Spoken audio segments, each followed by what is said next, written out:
है भगवान, ये क्या हो गया? यह दिन दिखाने से पहले तूने मुझे क्यों नहीं मौत दे दी? मनोरमा, संभालो खुद को। ऐसी हालत में तुम्हारा इस तरह रोना ठीक नहीं है। तुम्हारे कोख में पल रहे बच्चे पर इसका क्या असर पड़ेगा? मेघा, अब तुम ही बताओ, जिसका सुहाग उसे छोड़कर चला गया हो, वो ऐसी हालत में कैसे जी सकती है? मनोरमा, मैं तुम्हारी हालत समझ सकती हूँ, लेकिन तुम्हें हिम्मत रखनी होगी, तुम्हारे पेट में पल रहे बच्चे के खातिर।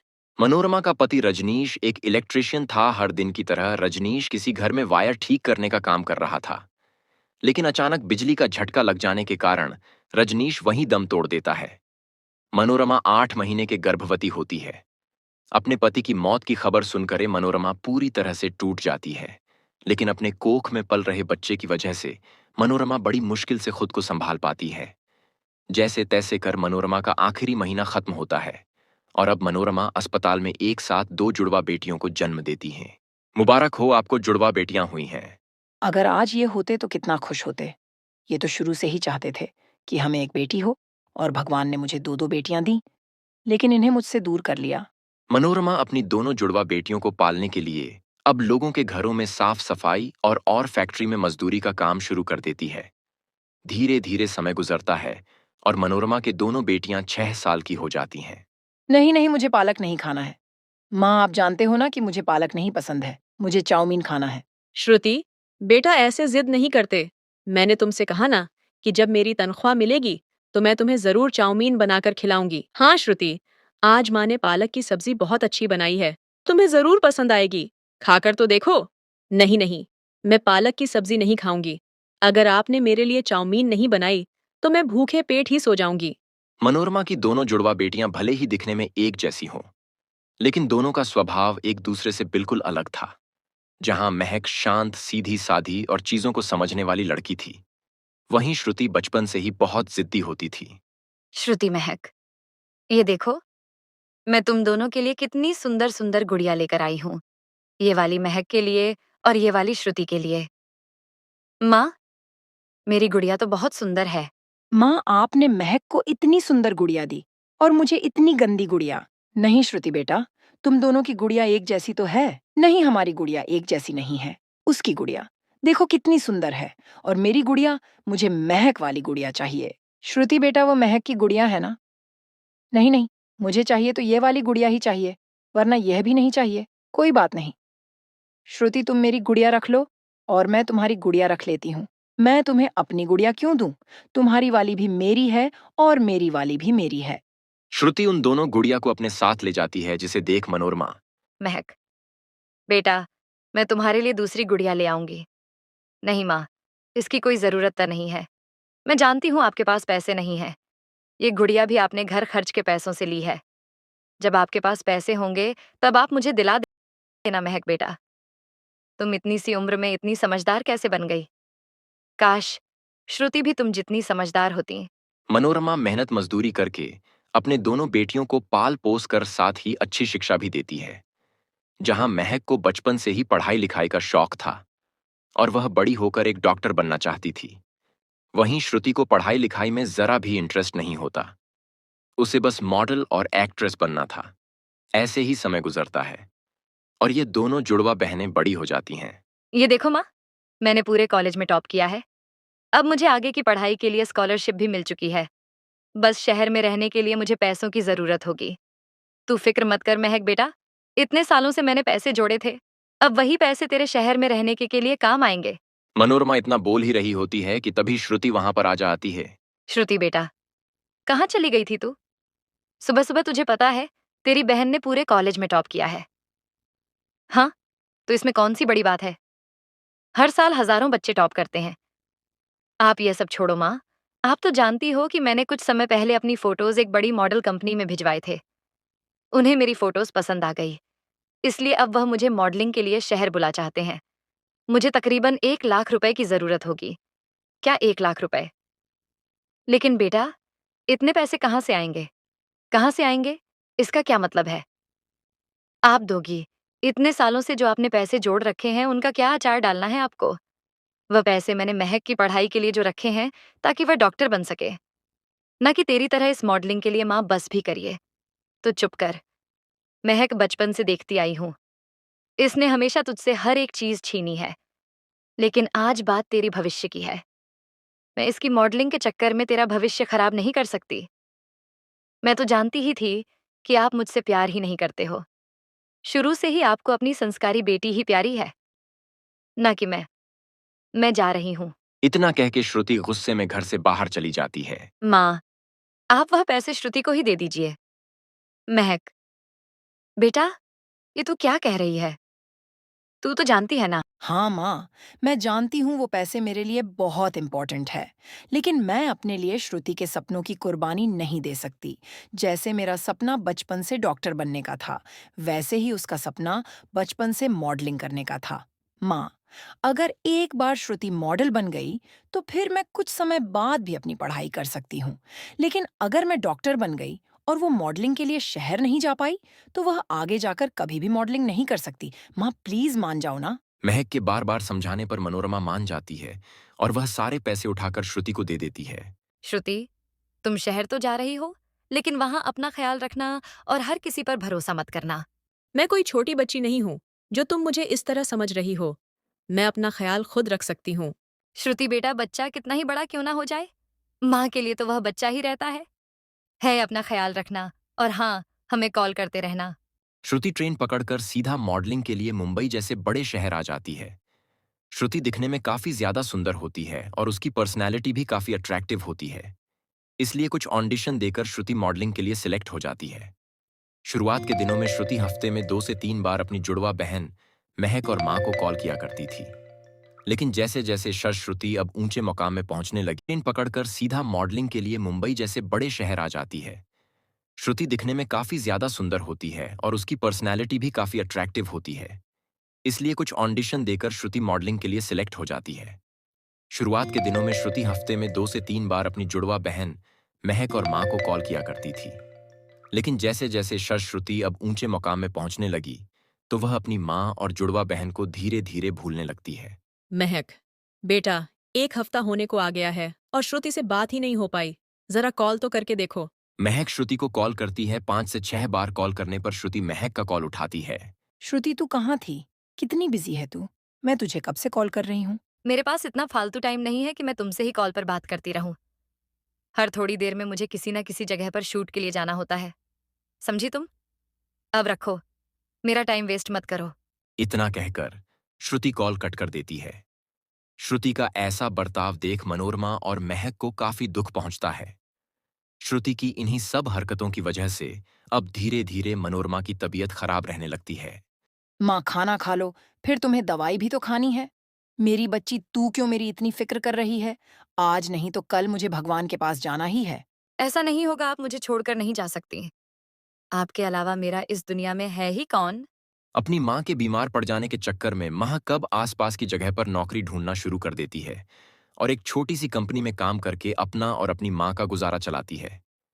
इसी बीच श्रुति एक काफी फेमस मॉडल बन चुकी थी और अपने इस काम के चलते श्रुति अब धीरे धीरे अपनी जुड़वा बहन और मां से रिश्ता खत्म करना शुरू कर देती है। माँ की तबीयत बहुत खराब है, कम से कम एक बार तो उनसे मिलने के लिए आ जाओ। मेरे पास इन पालतू कामों के अलावा और भी बहुत सारे काम हैं। क्या कहा तुमने? माँ से मिलना तुम्हारे लिए फालतू काम है? जिस माँ ने तुम्हें 9 महीने कोख में रखा, सारी जवानी मेहनत मजदूरी करके हमें इतना पाल पोस कर बड़ा किया, कामयाब बनाया, और तुम उनसे ही नहीं मिलना चाहती। अपना फालतू का ज्ञान अपने पास रखो, समझी तुम? श्रुति के ऐसे बर्ताव से अब धीरे धीरे महक भी उसे कॉल करना बंद कर देती है और ऐसे ही काफी समय गुजर जाता है। लेकिन वहीं मनोरमा की हालत दिन पर दिन खराब होती जा रही थी। श्रुति एक शूट के सिलसिले में अपने गांव के पास वाले शहर में आई होती है। जैसे ही यह बात मनोरमा को पता चलती है, मुझे श्रुति के पास एक आखिरी बार ले चल। मैं उसे जाने से पहले देखना चाहती हूँ। आप ऐसा क्यों कह रही हो? आपको कुछ नहीं होगा, मैं आपको श्रुति के पास ले चलती हूँ। महक और मनोरमा अच्छे से जानते थे कि श्रुति उनसे नहीं मिलेगी। इसलिए जहां पर श्रुति का शूट हो रहा था, वहीं पास में ही महक मनोरमा को ले जाती है और मनोरमा चोरी चुपके से अपनी बेटी को देखने लगती है कि तभी मनोरमा की नजर श्रुति के सर के ऊपर लगे एक स्पॉटलाइट पर जाती है जो श्रुति पर गिरने वाली होती है, जिसे देख मनोरमा भागी भागी श्रुति के पास जाती है और उसे धक्का दे देती है। जिस झिके चलते श्रुति तो बच जाती है, लेकिन स्पॉटलाइट सीधा मनोरमा के सिर पर गिरती है, जिसके चलते मनोरमा के सर से काफी खून निकलने लगता है। देखा तुमने, जिस माँ से तुम मिलना तक नहीं चाहती थी, आज उसी माँ की वजह से तुम जिंदा हो। मुझे शर्म आती है कि तुम मेरी जुड़वा बहन हो। अगर मेरी माँ को कुछ हुआ ना, तो मैं तुम्हें कभी माफ नहीं करूंगी। हे भगवान, ये क्या हो गया? अमीरी और कामयाबी नहीं, मुझे इतना घमंडी बना दिया कि मैं अपनी जुड़वा बहन और अपनी माँ को ही भूल गई। श्रुति जल्दी से अपनी माँ को नजदीकी अस्पताल में लेकर जाती है और बेस्ट डॉक्टर से अपनी माँ का ट्रीटमेंट करवाती है। कुछ दिनों में मनोरमा अब पूरी तरह से ठीक हो जाती है। वही महक भी अपनी जुड़वा बहन श्रुति को माफ कर देती है, जिसके बाद अब दोनों जुड़वा बहन और उनकी माँ एक साथ हंसी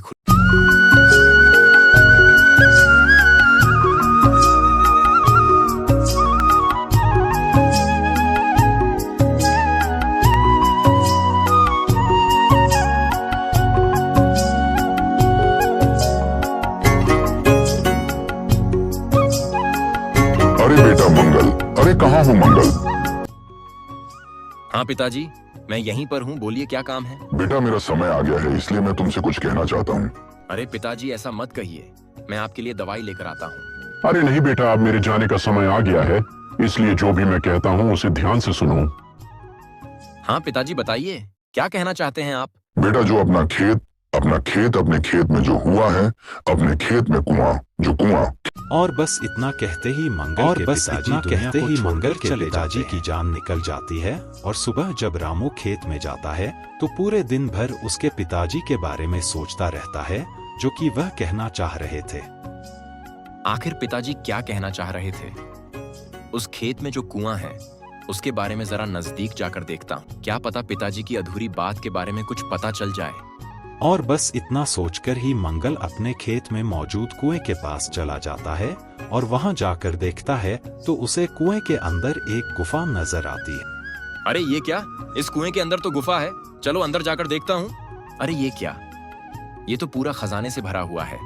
यहाँ तो इतना सारा खजाना है, पर फिर भी पिताजी इतनी गरीबी में क्यों जी रहे थे? और इस कुएं के बारे में मुझे क्यों बताया, जब उन्होंने खजाने को लिया ही नहीं? खैर, ये सब तो अब नहीं जान सकता मैं, लेकिन ये खजाना अब मुझे अपने साथ लेकर जाना होगा। मंगल तुरंत घर जाकर एक बड़ा सा बर्तन लेकर आता है और उसमें ढेर सारा खजाना लेकर जैसे ही कुएं से बाहर निकलता है, उस बर्तन से सारा खजाना गायब हो जाता है। ये देखकर मंगल बहुत दुखी हो जाता है। अरे ये क्या, सारा खजाना कहाँ गायब हो गया? यही तो रखा था मैंने, चलो वापस जाकर देखता हूँ। मंगल कुएं के अंदर से बार बार खजाना लेकर आता है, लेकिन जैसे ही बाहर निकलता है तो सारा खजाना गायब हो जाता है और मंगल बहुत ज्यादा दुखी हो जाता है। तभी वह अपने मन में कुछ सोचने लगता है, भगवान, ये क्या हो रहा है मेरे साथ? मैं जैसे ही इस कुएं से खजाना लेकर बाहर आता हूँ तो सारा खजाना गायब हो जाता है। अब क्या करूँ? शायद ये खजाना मेरी किस्मत में ही नहीं है। शायद पिताजी ने भी कोशिश की होगी, पर उनको भी ये खजाना नहीं मिला होगा, तभी तो हम गरीबी में जी रहे हैं। मंगल यह सोचकर खजाने को पाने की इच्छा छोड़ देता है और वापस से अपने अन्य कामों में लग जाता है। लेकिन कुछ दिनों बाद उस गांव के अंदर एक साधु भिक्षा मांगने आता है। भिक्षाम देही, भिक्षाम देही। प्रणाम साधु महाराज, आइए अंदर आइए। बताइए महाराज जी, आपकी क्या सेवा कर सकती हूँ? आपके लिए खाने में क्या लेकर आऊँ? अरे नहीं बेटा, मेरे लिए कुछ अच्छा लाने की जरूरत नहीं है, बस घर में जो रुकी सुखी है वही खिला दो। साधु बाबा के इतना कहने पर सरला साधु बाबा के लिए ताजा भोजन बनाकर लेकर आती है और साधु बाबा उसे बड़े चाव से खाने को खाने लगते हैं। और जैसे ही वह खाना खाते हैं तो सरला को कहने लगते हैं, बेटी तुम एक नेक दिल इंसान हो, मेरा हृदय तुमसे अत्यंत प्रसन्न हुआ। बेटी जल्द ही तुम्हारे भाग्य खुलने वाले हैं, तुम्हें ढेर सारा खजाना मिलने वाला है, लेकिन ध्यान रहे बहुत सोच समझकर और अपनी सूझबूझ से तुम उस खजाने को प्राप्त कर सकती हो। अच्छा मैं चलता हूँ। इतना कहकर साधु वहाँ से चला जाता है। शाम को जब मंगल घर आता है तब उसकी पत्नी उसे सारी बात बताती है। क्या सच में तुमसे साधु महाराज ने खजाने के बारे में बताया था? जी हाँ, मैं बिल्कुल सच कह रही हूँ। सरला, अब तुम्हें मैं क्या बताऊं? मुझे उस खजाने के बारे में पहले से पता है। वह खजाना अपने खेत के उस कुएं के अंदर ही है, लेकिन जब भी मैं उस खजाने को लेकर कुएं से बाहर आता हूं तो तुरंत वह सारा खजाना गायब हो जाता है। मैंने कई बार उसको बाहर लाने का प्रयास किया, पर हर बार वो खजाना गायब हो जाता है। लगता है इसीलिए साधु महाराज जी ने कहा था कि उस खजाने को बहुत सोच समझकर और अपनी सूझबूझ से ही प्राप्त कर सकते हो। ठीक है, कल ही चलेंगे हम उस कुएं के अंदर। अगले दिन वो दोनों उस कुएं के अंदर जाते हैं और फिर से खजाना लेकर बाहर आते हैं और तुरंत ही वह सारा खजाना गायब हो जाता। देखा सरला, मैंने कहा था ना कि खजाना गायब हो जाता है। अब हम भला कैसे उस खजाने को प्राप्त कर सकेंगे? तभी सरला कुछ सोचती है और मंगल से कहती। सुनिए जी, आप जल्दी से इस बर्तन में खेत की मिट्टी भर कर लाइए और फिर कुएं के अंदर चलिए। सरला के कहने पर मंगल उस बर्तन में खेत की मिट्टी भर लेता है और फिर उस कुएं में चला जाता है। वह सारी मिट्टी वहीं पे उलट देता है और उसमें खजाना भर के कुएं से बाहर निकलता है और इस बार खजाना गायब नहीं होता, जिसे देखकर मंगल अपनी पत्नी से कहता। सरला, इस बार तो खजाना पूरा भरा हुआ है, इस बार गायब नहीं हुआ। ये कैसा चमत्कार है सरला, और तुमने ये कैसे किया? कुछ नहीं जी, मैंने अपनी सूझबूझ से काम किया जैसा कि साधु महाराज जी ने कहा था। मैंने सोचा कि खाली बर्तन लेकर कुएं के अंदर जाने से और बर्तन भरकर बाहर आने की वजह से अगर ऐसा हो रहा है तो क्यों न बर्तन भरकर ही कुएं के अंदर जाया जाए और अंदर से भी बर्तन भरकर बाहर लाया जाए। बस फिर क्या ऐसे ही किया जिससे खजाना गायब नहीं।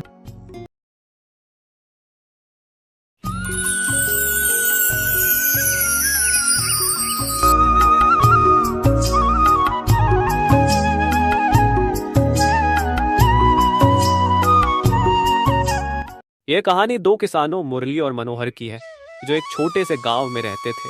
दोनों बचपन के दोस्त थे, लेकिन उनके काम करने का तरीका अलग था। मुरली एक बहुत मेहनती किसान था, जो हर दिन सूरज उगने से पहले अपने खेतों में काम करने चला जाता था। वहीं मनोहर एक आलसी किसान था, जो अधिकतर समय आराम करने और गपशप करने में बिताता था। एक दिन मुरली अपनी पत्नी कंचन से कहता है, मैं खेतों पर जा रहा हूँ, तुम मेरा खाना बांध दो, क्योंकि आज खेतों में थोड़ा ज्यादा काम होगा। तभी कंचन उसे जवाब देती है, अजी, मैंने खाना पहले से ही तैयार करके रखा है, तुम समय निकाल कर खाना खा लेना। हम। और वहीं दूसरी तरफ मनोहर आराम से नींद के खर्राटे ले रहा होता है। तभी उसकी पत्नी सुरमा वहां आ जाती है और मनोहर से कहती है, अरे आप अभी तक सो रहे हैं?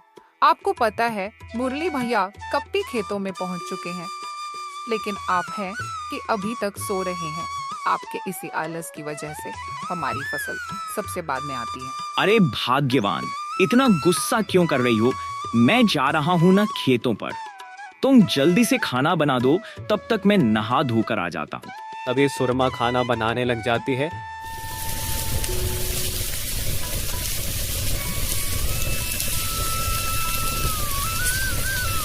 और मनोहर को खाना परोसती है।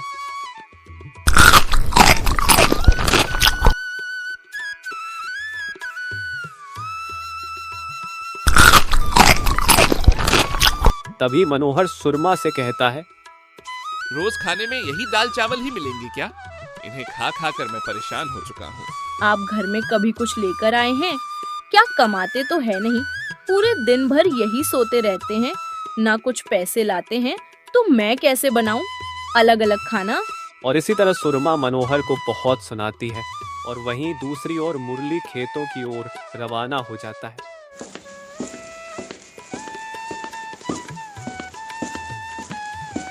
तभी रास्ते में चलते चलते उसे एक साधु बाबा दिखाई देते हैं, जो बेहोश पड़े थे। रामू उन पर पानी छिड़कता है और तब जाकर बाबा को होश आता है। मैं काफी दिनों से भूखा और प्यासा हूँ।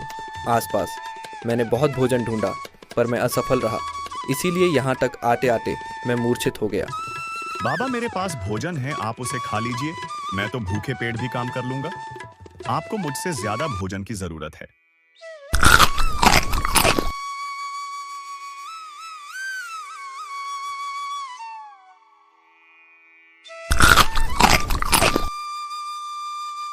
वैसे तुम्हारा खाना बहुत ही अच्छा था, इसलिए मैं तुम्हें कुछ देना चाहता हूँ। बाबा जी मुरली को इतना कह ही रहे होते हैं, तभी वहां मनोहर आ जाता है। बाबा जी उनको जादुई बीज देते हैं और उनसे कहते हैं, यह बीज तभी काम करेंगे जब तुम उनकी अच्छे से देखभाल करोगे और अच्छे से मेहनत करोगे। बिना मेहनत के तुम्हें कुछ नहीं मिलेगा। यह सुनकर मुरली अपने घर आ जाता है और अपनी पत्नी कंचन को इसके बारे में बताता है। कंचन इससे बहुत खुश होती है और सुबह सुबह रामू खेत में हल चलाने लग जाता है। और देखते ही देखते मुरली अपने खेत को जोत देता है और उसे पानी देने लग जाता है ताकि बीज अच्छे से अंकुरित हो जाए।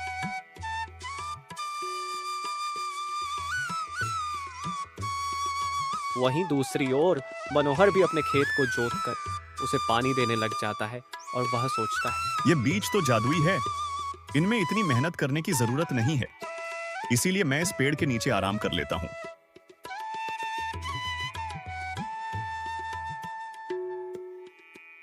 और अब ऐसे ही काफी समय बीत जाता है और मुरली के खेत के अंदर सब्जियों के पौधों पर फूल आने लग जाते हैं।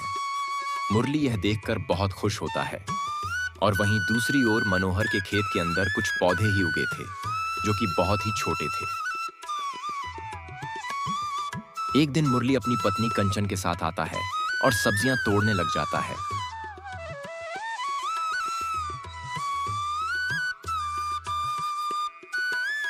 और मनोहर के खेत में कुछ नहीं था। यह देखकर मनोहर अपने मन में सोचने लग जाता है, लगता है बाबा ने मुझसे झूठ बोला, यह बीज जादू ही नहीं है। तभी मनोहर की नजर मुरली के खेतों पर पड़ती है। मनोहर मुरली के पास जाकर उससे कहता है, तुमने अपने खेतों में अच्छे से मेहनत नहीं की और तुम यहीं पर सोते रहते थे, इसीलिए तुम्हारे खेतों में कुछ नहीं हुआ। और उन सब्जियों को तोड़ते ही उन पर हाथों हाथ ही सब्जियां लगने लग जाती हैं। इस कहानी से यह हमें सीख मिलती है कि मेहनत के बिना कुछ नहीं मिल सकता।